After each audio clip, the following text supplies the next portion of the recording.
Ever felt that, that pull of the ocean, that picture in your mind of just gliding across a wave? Surfing looks amazing. It really does. It has incredible allure. But getting started, it can feel, well, daunting. Like, where do you even begin? You see all this info. Maybe you worry about just wiping out constantly. It feels overwhelming. Oh, absolutely. There's actually quite a bit going on in those moments that looks so effortless. And that's exactly what we're getting into today. Yeah. This deep dive is really for you, the person listening who's curious, maybe keen to catch that first proper wave, and crucially have a great time doing it safely. Right. We've basically gone through a whole load of expert advice, surf camps, tutorial sites, magazines to pull out the must-know stuff. Think of it as your fast track. Yeah, we really dug into some great sources, blogs from places like La Pointe, the Surf Tribe, Lush Palm. Uh, They see beginners all the time. uh-huh. And tutorial sites like Barefoot Surf Tutorials, plus the perspective from Surfer Magazine. So you get this really well-rounded view. It's not just one person's opinion. Exactly. We're getting a kind of consensus on what really works for people starting out. So what are we unpacking today? We want to get you feeling more confident out there, right? Right. We'll hit those common mistakes beginners make and how to fix them. Okay. We'll cover the essential knowledge, like what does learning even mean at the start? Is it too late for you to begin? Stuff like that. Good question. Then gear, understanding waves, how to catch them, navigating the lineup, that whole social scene. Oh, yeah. Etiquette. Big one.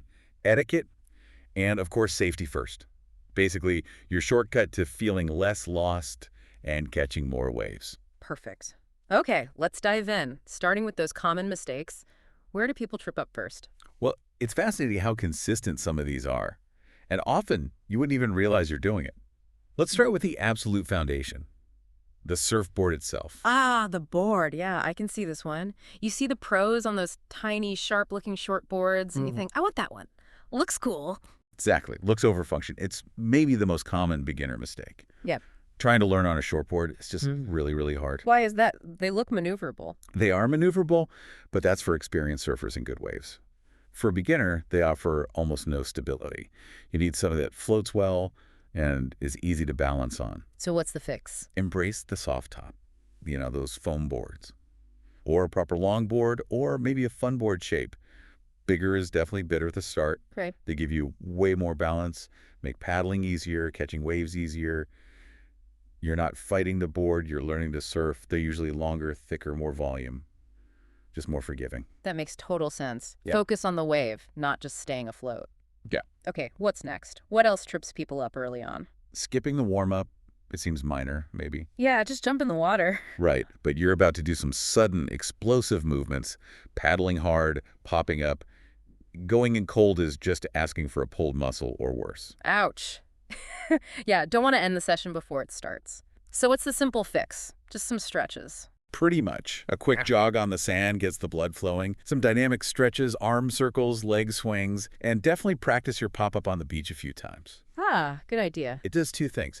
Prevents injury, like we said, but also kind of gets your head in the game. Gets you focused for the session. Injury prevention and mindset. Nice. Okay, you've got your soft top, you're warmed up. What about just carrying the board to the water? Seems simple. You'd think. But dragging the board is another classic beginner sign. Oh, just dragging it by the leash or the nose? Yeah, across the sand. It looks inexperienced, sure, but more importantly, it wrecks the board, especially the nose and tail. If it's a rental, they won't be happy. Right. Damages the gear. So the fix is obvious. Just lift it. Carry it under your arm, fin side forward usually, like a big book or a skateboard. If it's genuinely too heavy or awkward, ask someone for help. No shame in that. It shows respect for the equipment. Okay, carry the board, don't drag it. Got it. Now, the wetsuit. If you need one. I remember my first time trying to get into one. It felt like a workout itself. Any common mistakes there? Oh, yeah. When it's cold, that wetsuit is your best friend. Lets you stay out longer, learn more, but putting it on inside out or backwards happens more than you'd think. Really? And that matters. Totally. It completely messes up how it insulates you. You'll get cold way faster. Kind of defeats the whole purpose. Huh. Okay, so how do you avoid that chilly mistake? Just double check before you start wriggling.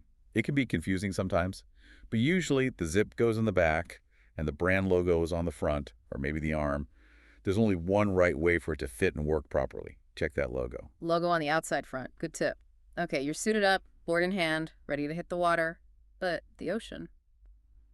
It's not always predictable, is it? Definitely not. And just heading out without knowing the conditions is a really big risk beginners sometimes take. You absolutely have to respect the ocean's power. What kind of risks are we talking about? Well, you might just struggle to find any waves you can actually catch.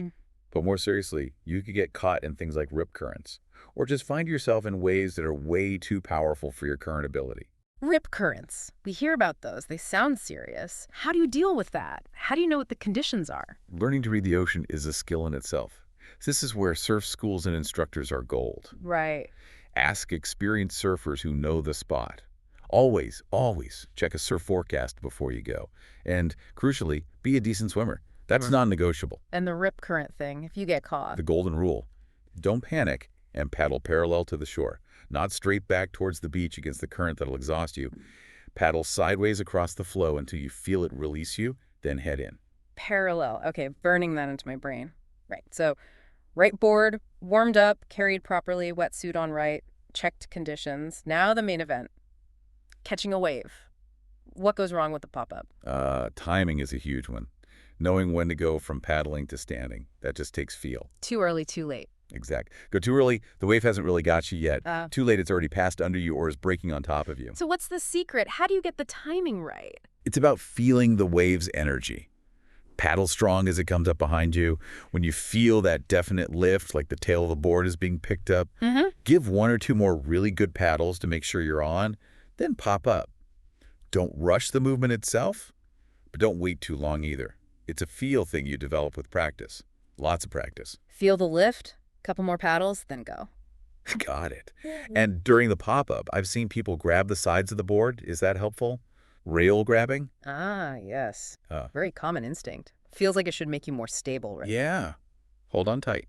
But it actually does the opposite. It throws your balance off, makes the board wobble, and usually leads straight to a wipeout. Okay, so no rail grabbing. Hands where then? Hands flat on the deck, right under your chest, like the bottom part of a push-up.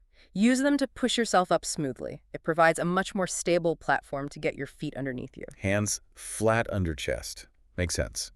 Okay, miracle happens, you're up. Even for a second. Where should you be looking? Down at your feet. That's the other temptation. Checking your foot placement, looking at the board. Seems natural. It does, but it's a balance killer. There's a saying, where you look is where you go. If you're scaring down, you're probably going down. Huh. Okay.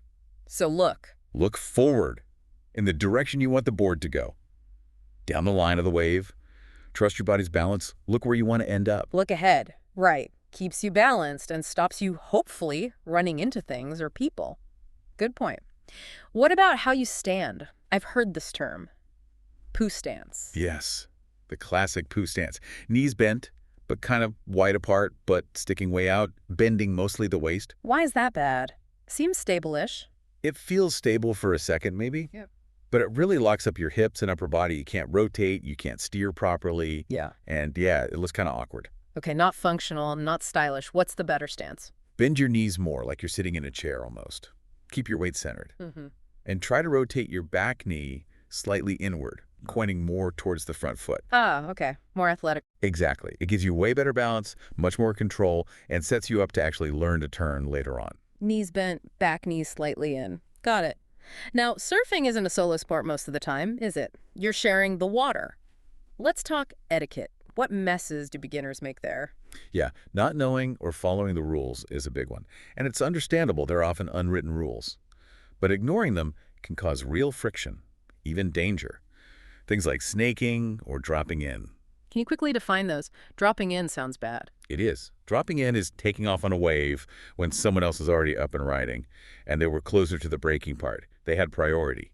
Snaking is paddling around someone who has priority to steal the wave from them just as it arrives. Okay, definitely sounds like bad form. How do you avoid that? How do you learn the rules? Any decent surf lesson should cover the basics. But the number one principle is just respect. Respect the other surfers. Understand priority usually. The surfer deepest, closest to the curl, or who's waited longest, gets the wave. Look left and right before you paddle for a wave. Always look. Always look. And if you mess up, which happens, just a quick apology goes a long, long way. It's about sharing the waves and keeping everyone safe and happy. You want good vibes out there.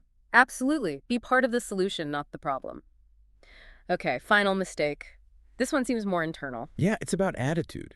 Getting frustrated or having a Well, a shitty attitude, as one source put it. Huh.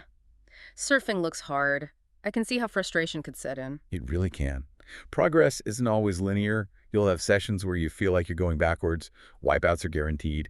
Getting angry or discouraged doesn't help you learn faster. So the fix is, Patience. Remember why you started. Probably to have fun, right?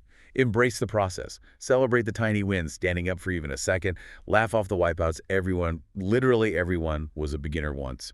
Don't give up. great advice. Ah. Enjoy the ride, even the bumpy parts. Okay, so we've hit the don'ts. Let's flip to the do's. What does learning to surf actually mean for a total newbie? Yeah, good question. In the very beginning, it's really about progressing from standing up in the white water, the foam after the wave has broken, Uh-huh. Closer to shore? right? Progressing from that to eventually riding along the unbroken face of the wave, what surfers call a green wave. That's the main goal eventually. Foam to face. Got it. And how long does that take? I know it varies, but what influences how fast you learn? Loads of things, really. Yeah. Your general fitness helps a lot. Paddling is tiring. I bet. If you've done other board sports like skating or snowboarding, that often helps with balance. Makes sense. And then there's the quality of the waves where you learn. Right. Are they consistent? Beginner friendly? And the gear, having the right board, makes a huge difference, as we said. Right. And just opportunity. How often can you actually get out there and practice? Plus your own commitment. There's no magic time frame. You got to put the work in and be a bit patient with Mother Nature too. Lots of variables.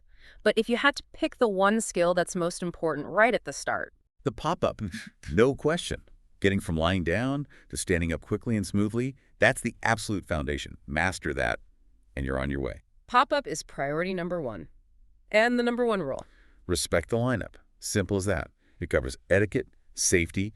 Everything flows from respecting the other people and the process out there. Don't drop in. Know who has priority. Be aware. Respect the lineup. Okay. Now, a question I bet a lot of listeners have. I'm interested, but am I too old? Is there an age limit? Maybe someone listening is 25, 35, 45. Absolutely not too old. Seriously. People start surfing at all ages, 20s, 30s, 40s, 50s, even older. Sure, maybe you don't heal quite as fast as a teenager, but with the right approach, good fitness, patience, anyone can learn and have an amazing time. Age is not the barrier people think it is. That's really good to hear. Very encouraging. So, summing up this section, how hard is it really? Be honest. It is challenging. Let's not sugarcoat it. There's a lot to coordinate. Balance, paddling strength, timing, reading the ocean. Yeah. It takes effort and persistence. But is it doable? Absolutely.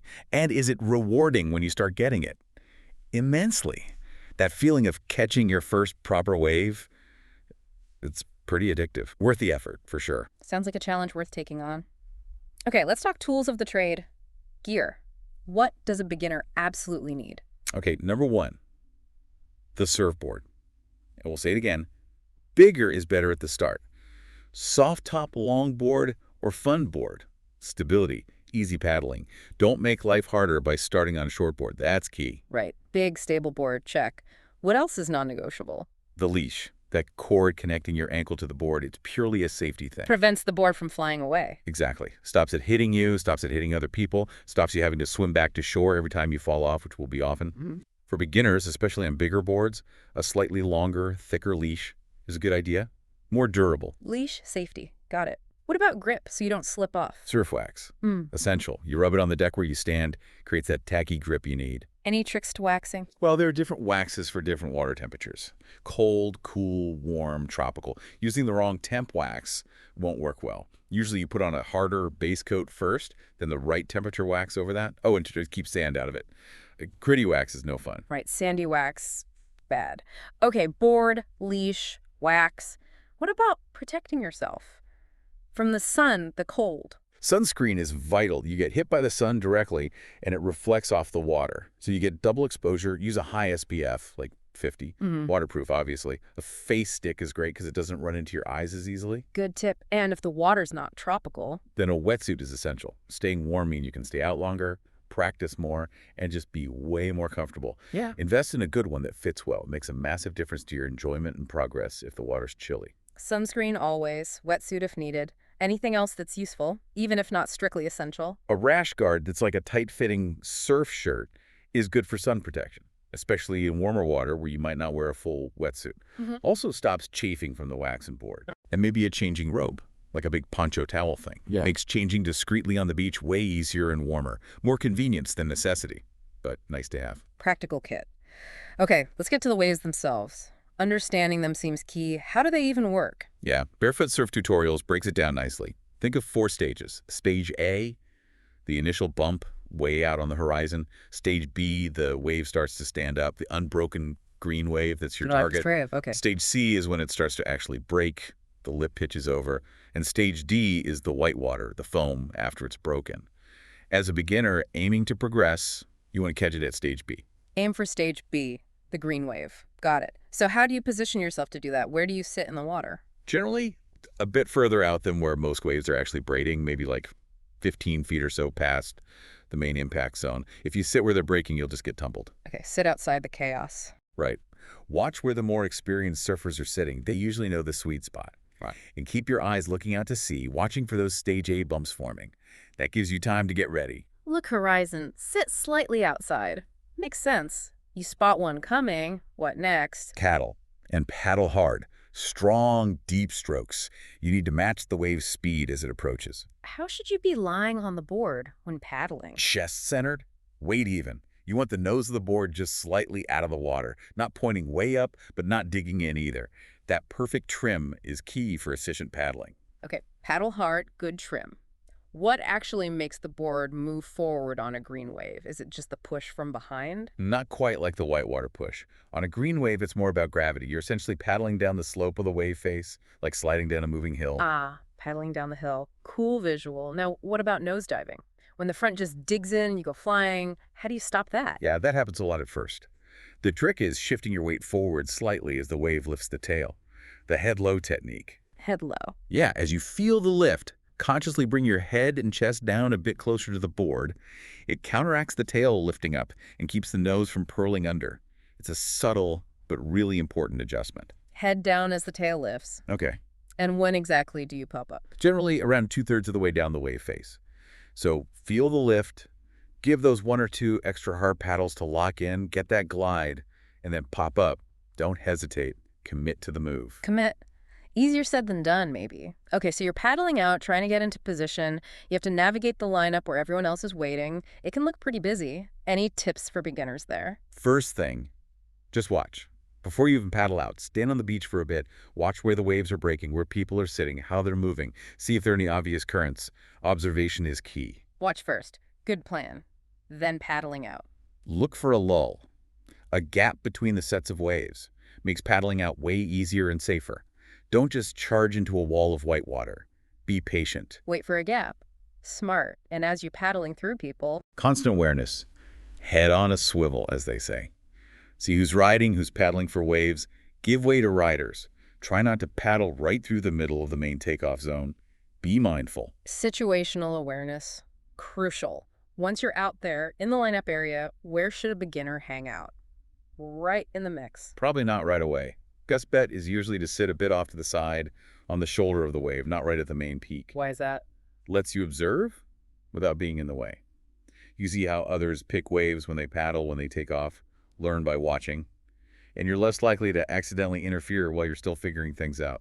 Learn from the sidelines first. Makes sense. And the general vibe while waiting. Patience and respect. It takes time to get waves. Use the waiting time to keep observing. Take turns. Don't drop in. Just be courteous.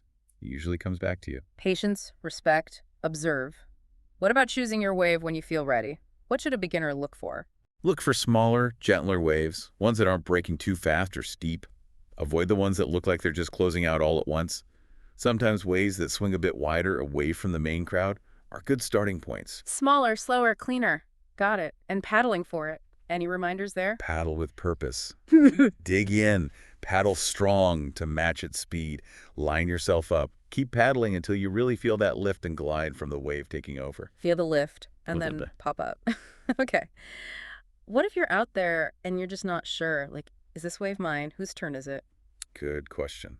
When in doubt, err on the side of caution. Give way to the surfer who's deeper, closer to the curl. Okay. A little communication helps too. A nod, a look, maybe even ask, "You going?"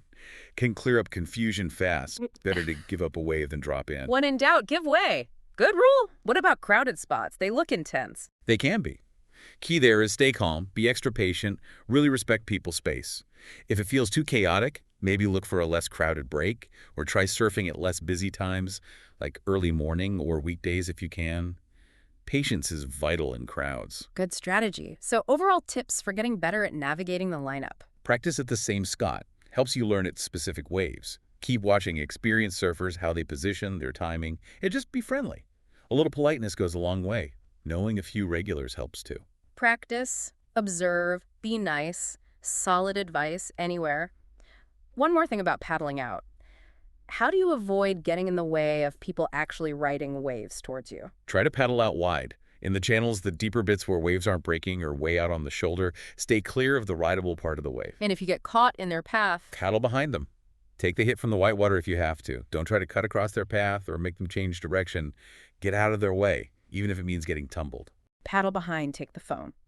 Okay, now etiquette again. We've mentioned bits, but let's nail down the absolute biggest don'ts, the cardinal sins. Right. Number one, absolutely number one, don't drop in. Look both ways. Know who has priority, deepest, waited longest. If you do it by accident, kick out immediately. Apologize. Don't drop in, got it. 2, stay out of the way when paddling out. Use channels, paddle wide. Paddlers yield to riders. Okay. 3, communicate. Ask if someone's going. Apologize for mistakes. No aggression, keep it chill. Keep it chill. And 4, don't back paddle. Don't paddle around someone to steal their priority position just as the wave comes. Respect the cue. Don't drop in, stay clear, communicate, don't smake. Essential rules. Okay, shifting to safety, super important. What's the biggest hazard beginners need to really understand? Rip currents. Definitely. These powerful channels of water flowing away from the shore. How do you spot them? Sometimes they look like a darker, calmer patch of water where waves aren't breaking as much. Or maybe choppy, foamy water moving outwards. But they can be hard to see. Experienced surfers might use them to get out back faster. But for beginners, they can be scary and dangerous if you don't know what's happening. Right. And if you do get caught, we said it before, but it's worth repeating. Absolutely. Don't panic. Yeah. And don't swim against it straight towards shore. Swim parallel to the beach, across the current. Once you're out of its pull, then angle back towards the shore. Parallel to shore. Critical advice. Any other general ocean safety points? Always check the forecast waves, wind, tide. Know the spot. Are there rocks, jetties, reefs? Be aware. Try to surf with a buddy, especially when you're new. And honestly, know your limits. Don't go out in conditions that feel too big or powerful for you. Respect the ocean. It's way stronger than you are. Know your limits, respect the power. Wise words. Nah.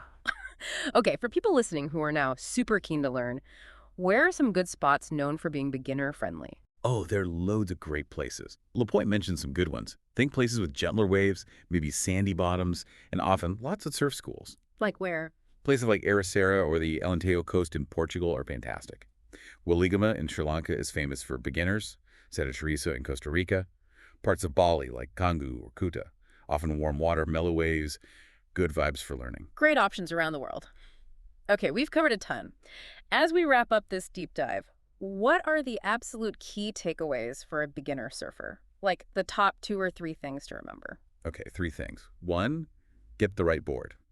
Big, stable, soft top. Ideally, don't make it harder than it needs to be. Right. 2, learn and practice basic surf etiquette from day one. Respect the lineup. Don't drop in. It makes it better for everyone. And 3, safety first. Understand conditions, especially rip currents. Know how to handle them. And know your own limits. Don't push into dangerous situations. Great summary. Board, etiquette, safety. And final words of encouragement for someone ready to take the leap. Just go for it. Honestly, everyone starts somewhere. Take a few lessons from a good instructor. Highly recommended. It speeds things up massively and builds good habits. Good investment. Totally. Talk to experienced surfers if you can. Most are happy to share tips. And just embrace being a beginner. Enjoy the process. Laugh at yourself. Celebrate the small wins. Have fun out there. Excellent. Love the positivity. Okay, so a final thought for you to chew on as you maybe plan your first surf adventure. Now that you've got a clear picture of the basics, what part of actually getting in the water are you most excited about, or maybe still a little nervous about? And thinking about that idea of respect in the lineup, how does that idea of sharing space and being considerate maybe resonate in other parts of your life? We genuinely love to hear how your surfing journey begins.